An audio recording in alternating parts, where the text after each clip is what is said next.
A child's voice came through the apartment intercom. "Pizza." So soft, so scared. When Marco went upstairs, an adult opened the door, but the kid was standing behind him, eyes wide, frightened. As the man handed over the money, the child made a signal to Marco. A tiny signal. He was asking for help. Marco's SWAT training had taught him to read these signs. The kid was in danger. Before we tell this silent hero story, tell us in the comments which city you're watching from today. And if you believe stories like this need to be heard, hit that subscribe button. 15 years ago, Marco Vitelli stood at the pinnacle of law enforcement. At 32, he was the youngest sniper ever recruited to Chicago SWAT's elite tactical unit. His record was flawless: 847 successful operations, 0 civilian casualties, 0 missed targets. The Bureau called him a legend in the making. Marco's precision wasn't just about steady hands. It was about reading situations, understanding human behavior, predicting movement patterns 3 seconds before they happened. He could assess a hostage scenario from 800 yards away and tell you which way the suspect would move, which door they'd choose, which window offered the best escape route. His teammates called him Ghost because he could disappear into urban environments like smoke. Rooftops, abandoned buildings, construction sites, anywhere that offered a clear sightline, Marco could find it and make it work. But more than that, he could make shots that other snipers wouldn't even attempt. Through narrow windows, around obstacles, in weather conditions that grounded helicopters, the Chicago Police Department showcased him in recruitment videos. The FBI consulted him on training programs. Other cities tried to poach him with salary offers double what CPD paid. But Marco stayed loyal. Chicago was his city, these were his people, and this was his calling. His personal life reflected his professional precision. Marco lived alone in a modest apartment near Wicker Park. He didn't date much. The job demanded too much focus, too many late nights, too many emergency calls that interrupted dinner plans. His refrigerator contained protein bars, energy drinks, and leftover Chinese takeout.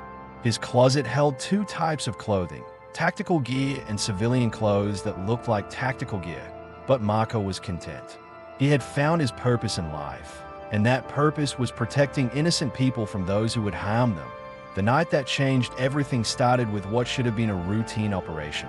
First National Bank on Michigan Avenue. 3 armed suspects had taken 11 hostages during an afternoon robbery gone wrong. By the time SWAT arrived, the situation had been ongoing for 4 hours. Marco positioned himself on the roof of a parking garage 400 yards southeast of the bank. Perfect angle, clear sight lines into the main banking floor through the large street-facing windows. He could see all 3 suspects, could track their movement patterns, could identify the alpha, the one calling the shots. The lead negotiator, Detective Sarah Chen, had been trying to establish communication for 2 hours. The suspects were agitated, unpredictable. One of them had already fired warning shots into the ceiling. The hostages, bank employees and customers who'd had the misfortune to be making deposits at 3 p.m. on a Tuesday, were terrified. Through his scope, Marco watched the human drama unfold. There was Mrs. Rodriguez, an elderly woman who'd been trying to deposit her Social Security check. She sat on the floor, clutching her purse, tears streaming down her face. There was James Morrison, a young father who'd brought his 8-year-old daughter Emily to open her first savings account with $20 she'd saved from birthday money. Emily Rodriguez, no relation to the elderly woman, just a coincidence of names, was the youngest hostage. She sat next to her father, holding his hand, trying to be brave. But Marco could see the fear in her eyes, even from 400 yards away. She reminded him of his niece, his sister's daughter who was about the same age. The alpha suspect, later identified as Robert Martinez, a meth addict with 2 prior armed robbery convictions, was becoming increasingly erratic. Through his earpiece, Marco could hear the negotiators' updates. Martinez was demanding a helicopter, $50,000 in cash, and safe passage to the Mexican border. Classic desperation moves that never worked. But what worried Marco was Martinez's body language. The man was tweaking, coming down from a methamphetamine high, and his movements were becoming more unpredictable. He'd started waving his gun around, pointing at hostages seemingly at random. The other 2 suspects were following his lead, feeding off his energy. Ghost, this is Command, came the voice in Marco's earpiece. What's your assessment? Marco adjusted his scope, scanning the scene methodically. 3 suspects, all armed with handguns. Alpha is showing signs of drug-induced paranoia. He's the primary threat. Beta and Gamma are followers, but they're scared.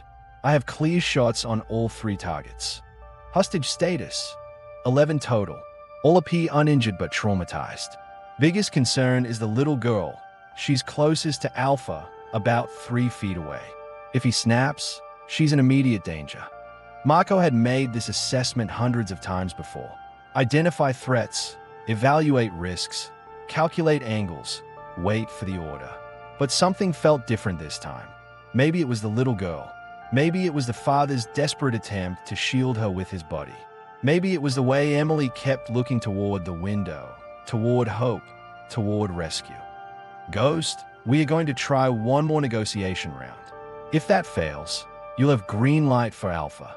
Can you make the shot without endangering the child? Marco studied the angle. Martinez was standing approximately 8 feet from the window. Emily was on the floor 3 feet to his left. The shot would be through glass, which would affect trajectory slightly, but Marco had made similar shots dozens of times. Wind was minimal. Lighting was adequate. Range was well within his capabilities. Affirmative. Clean shot available on Alpha. Minimal risk to civilians. What Marco couldn't see, what nobody could see from outside the bank, was that Martinez had begun to unravel completely. The negotiator's latest offer had sent him into a rage. He was screaming at the hostages, threatening to start executing them one by one unless his demands were met immediately. You think this is a game?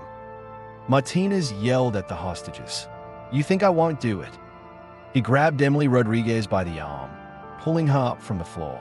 Her father tried to intervene, but the second suspect hit him in the head with the butt of his gun. James Morrison collapsed, blood streaming from his scalp. Daddy! Emily screamed.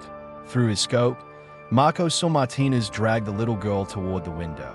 The man was using her as a human shield now, holding his gun to her head while shouting demands at the police cars outside. Situation has escalated, Marco reported through his radio. Alpha is now using the child as a human shield. I no longer have a clean shot. But even as he said it, Marco was calculating angles, looking for any possible shot that could neutralize Martinez without harming Emily. The margin for error was microscopic. 1 inch in any direction could mean the difference between rescue and tragedy. Ghost, hold your position. We are sending in negotiators. Marco watched through his scope as the standoff continued. Martinez was becoming more erratic by the minute, waving his gun around while holding Emily against his chest. The little girl was crying, calling for her father, who was still unconscious on the floor. Then Marco saw something that changed everything. Martinez had positioned himself directly in front of the window, using Emily as a shield, but he was moving constantly, shifting his weight, adjusting his grip on the girl. And in those movements, Marco identified a pattern. Every 30 seconds, Martinez would turn slightly to the left to check on the other hostages. When he did this, his head would be exposed for approximately 1.2 seconds. It was a narrow window, literally and figuratively, but it was enough. Marco had made more difficult shots, but never with stakes this high, never with a child's life hanging in the balance, never with the knowledge that one miscalculation would haunt him forever. Command, I have a possible shot, Marco reported. Target exposes himself every 30 seconds for approximately 1 second. It's high risk, but doable. Ghost, are you certain? Marco took a deep breath. In his mind, he ran through the calculation one more time. Distance, 400 yards. Wind speed, minimal, maybe 2 miles per hour from the southwest. Bullet drop, accounted for. Glass deflection, minimal at this angle. Target movement, predictable patterns.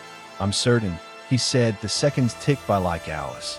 Marco controlled his breathing, slowed his heart rate, into the zone where nothing existed except the crosshairs of his scope and the rhythm of the target's movements. Martinez turned left to check on the hostages.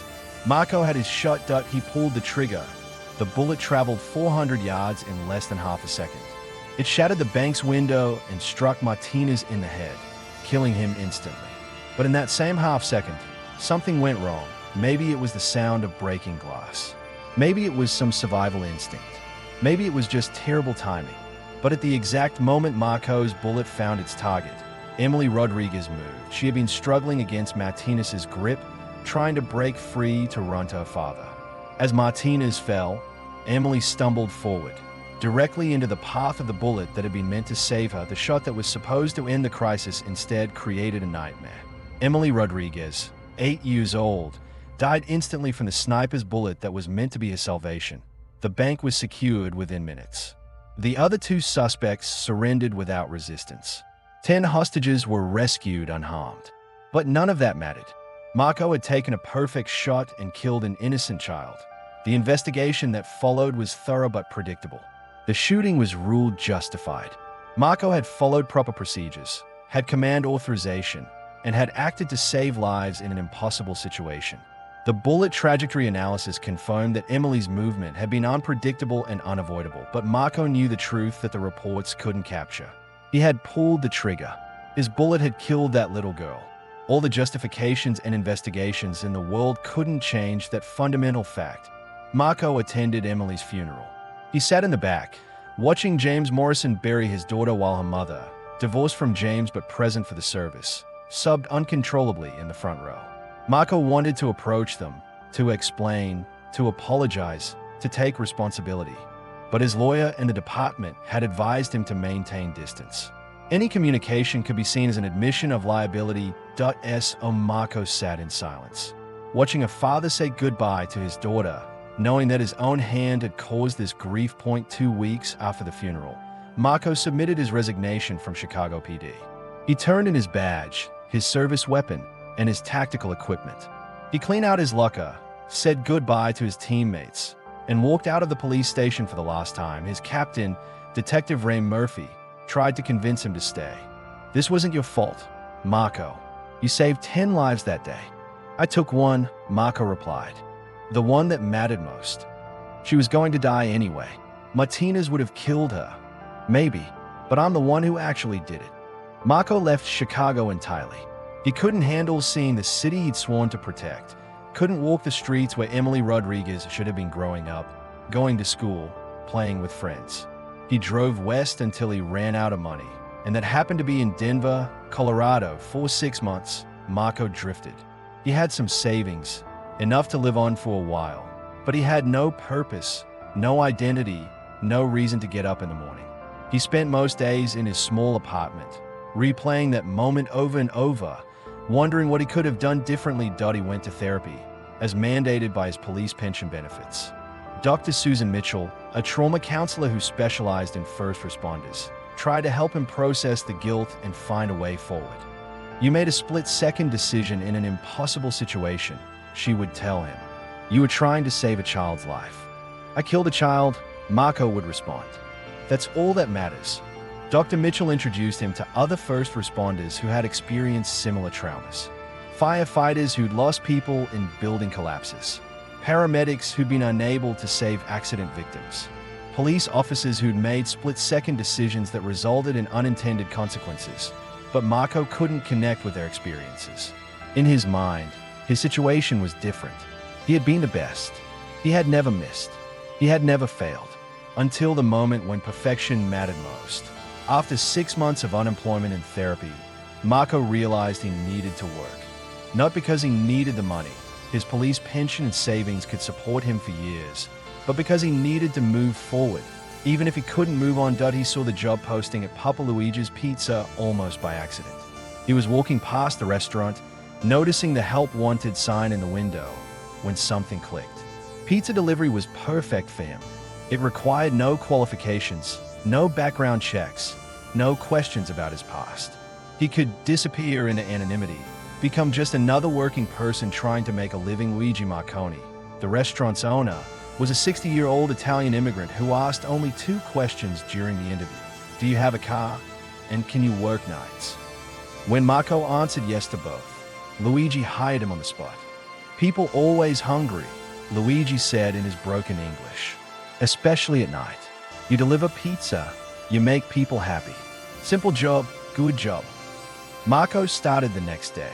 The work was exactly what he needed, routine, anonymous, requiring no decision-making beyond which route to take to each address.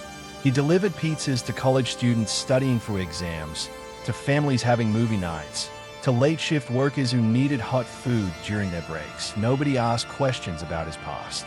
His co-workers were mostly college students earning spending money and immigrants working second jobs to support their families.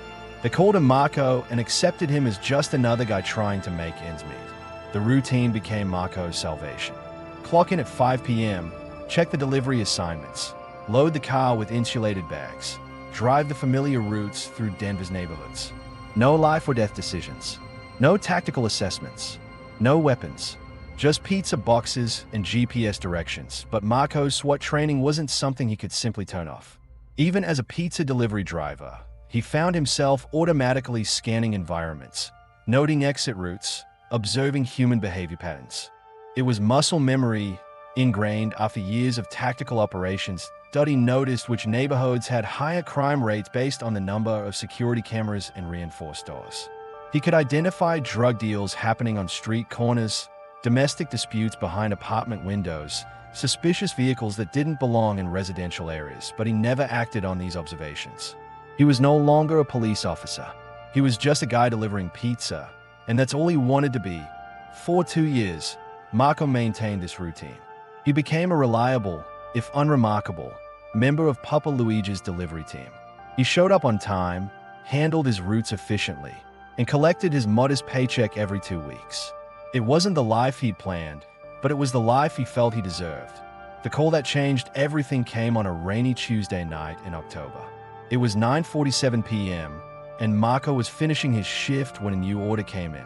Large pepperoni pizza, delivery to 1247 Elm Street, apartment 4B.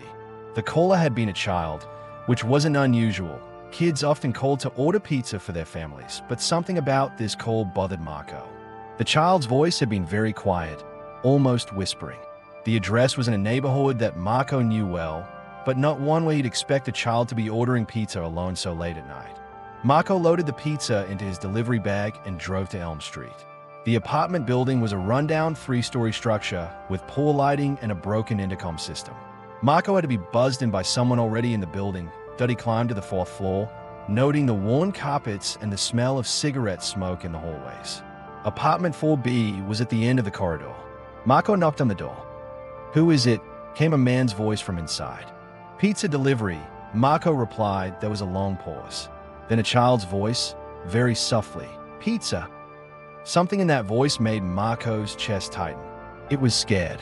Not excited about pizza, not eager for dinner. Scared. The door opened to reveal a man in his mid-30s, unshaven, wearing a stained t-shirt and jeans. His eyes were bloodshot, his hands slightly trembling.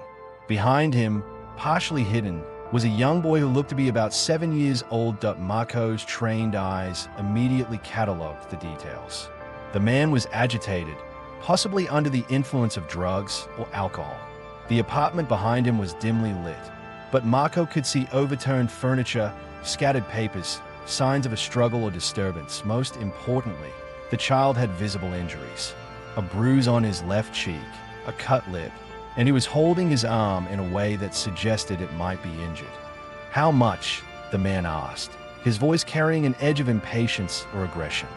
$18.50, Marco replied, but his attention was focused on the child. As the man fumbled for money, the boy looked directly at Marco. And in that moment, the child made a series of subtle hand signals. First, he brought his hand up to his ear in a quick gesture. Then he pressed his index finger to his lips.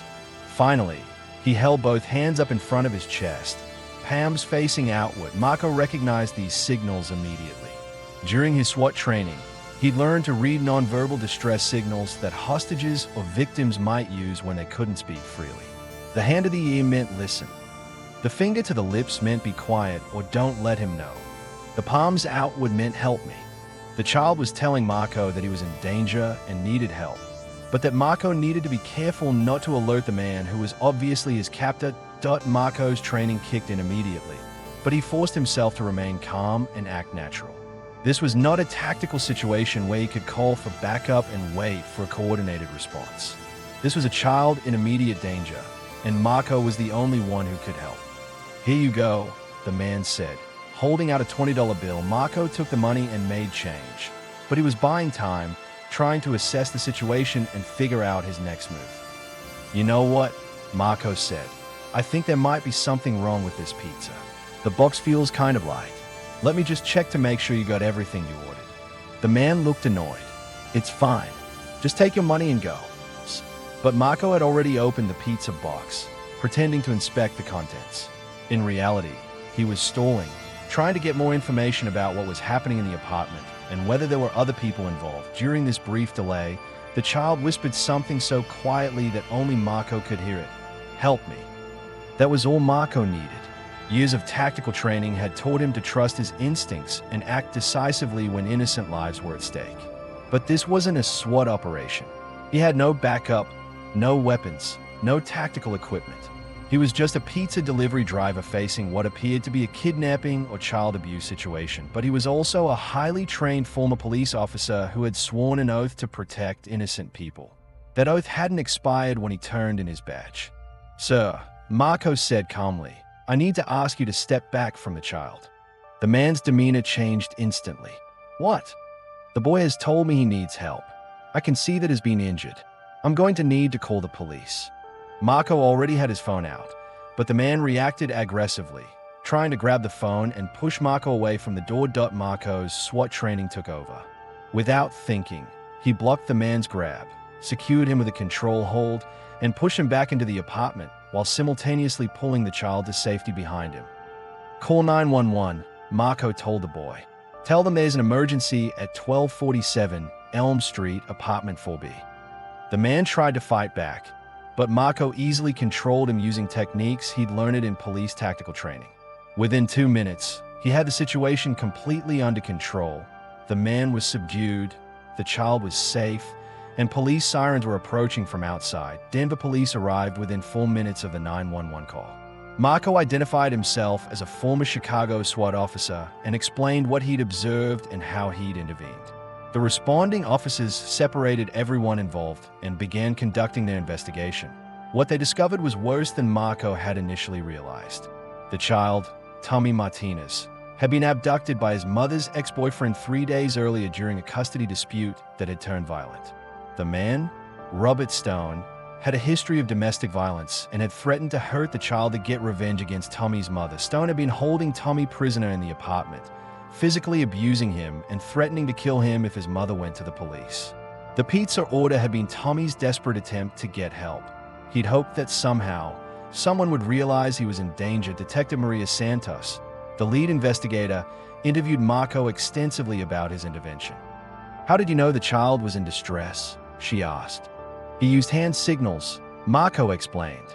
"Non-verbal distress communications that I learned to recognize during my police training. And you decided to intervene without calling for backup first. There wasn't time. The child was in immediate danger. I made a judgment call." Detective Santos reviewed Marco's background, confirming his former SWAT credentials and his exemplary service record with Chicago PD. She also noted that his intervention had likely saved Tommy's life. Stone had been planning to kill the child that night and dispose of the body. "You did good work here," she told Marco. "Have you considered getting back into law enforcement?" Marco shook his head. "No, I'm done with that life."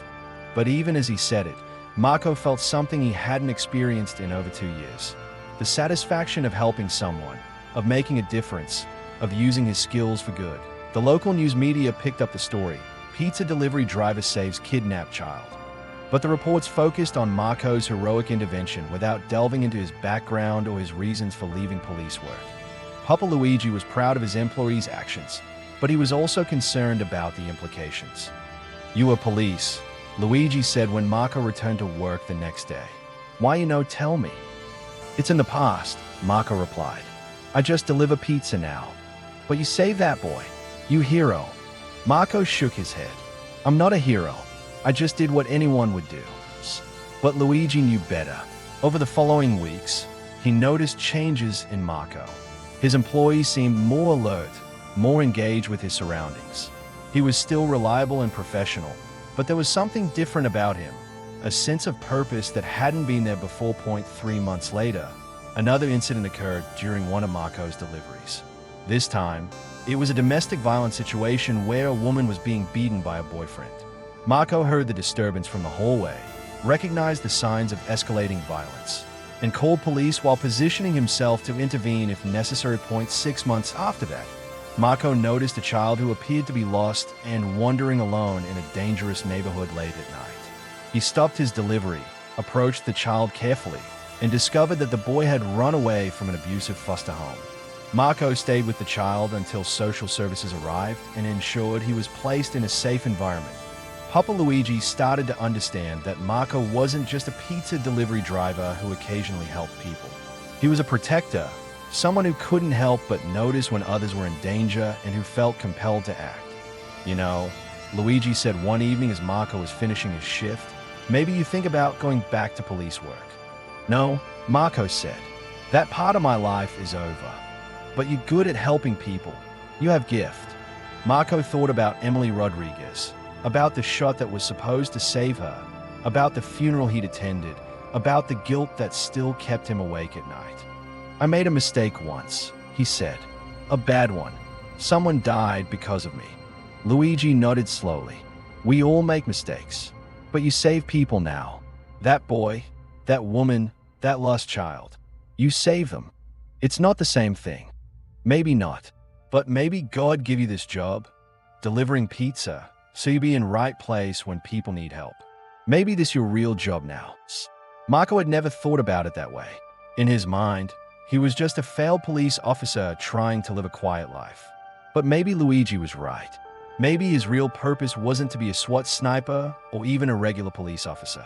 Maybe his purpose was to be exactly where he was, moving through the city every night, observing, watching, ready to help when someone needed it. Over the next year, Marco's reputation in the neighborhood began to grow. People started requesting him specifically for deliveries, not just because he was reliable, but because they felt safer when he was around. Parents would ask him to check on elderly neighbors. Teenagers would flag him down to report suspicious activity. Marco never sought out these additional responsibilities, but he never turned them down either. He began to realize that his SWAT training, his tactical knowledge, and his understanding of human behavior was still valuable, just in ways he had never expected. He also began to understand that the guilt he carried about Emily Rodriguez would never completely disappear. But maybe that was appropriate. Maybe carrying that weight was part of his responsibility, part of the price of the power he'd wielded as a sniper, but he also realized that he could choose what to do with that guilt.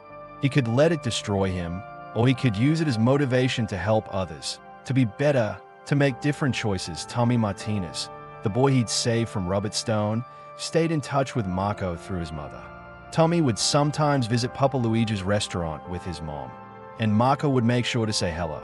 Watching Tommy recover from his trauma, seeing him smile and laugh and act like a normal kid again, reminded Marco why his work mattered. You saved my son's life, Tommy's mother told Marco one evening. I don't know how to thank you. You don't need to thank me, Marco replied. Just take good care of him. Will you teach me those hand signals he used? The ones that helped you know he was in trouble. Marco thought about it. Teaching civilian parents basic distress signals could potentially help other children in similar situations. Yeah, he said, I can do that. Word spread. And soon Marco was teaching basic safety and awareness skills to parents, children, and community groups. Not formal classes, just informal conversations during pizza deliveries or at the restaurant. How to recognize signs of danger. How to communicate distress without alerting potential threats. How to stay safe in various situations. Papa Luigi eventually offered to promote Marco to manager, with a significant increase in pay and normal daytime hours. But Marco declined. I like the night shift, he said. That's when people need help most. Marco never returned to formal law enforcement, but he found something better, a way to use his skills and training to help people without the weight of a badge, without the pressure of bureaucracy, without the need to make split-second life-or-death decisions that could haunt him forever. He remained a pizza delivery driver, but he became something else too. A guardian angel moving through the city at night, watching over his community, ready to help when help was needed, and sometimes late at night when he was driving through quiet neighborhoods with warm pizza in the backseat. Marco would think about Emily Rodriguez. He would whisper an apology to her memory and a promise that he would spend the rest of his life trying to make up for that one terrible moment when his best wasn't good enough.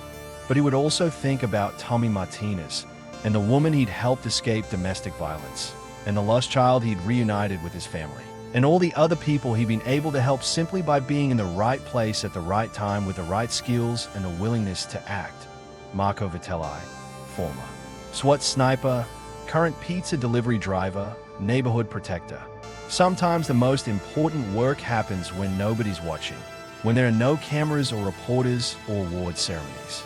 Sometimes the greatest heroes are the ones who've fallen the farthest and found a way to climb back up, not to where they used to be, but to where they need to be.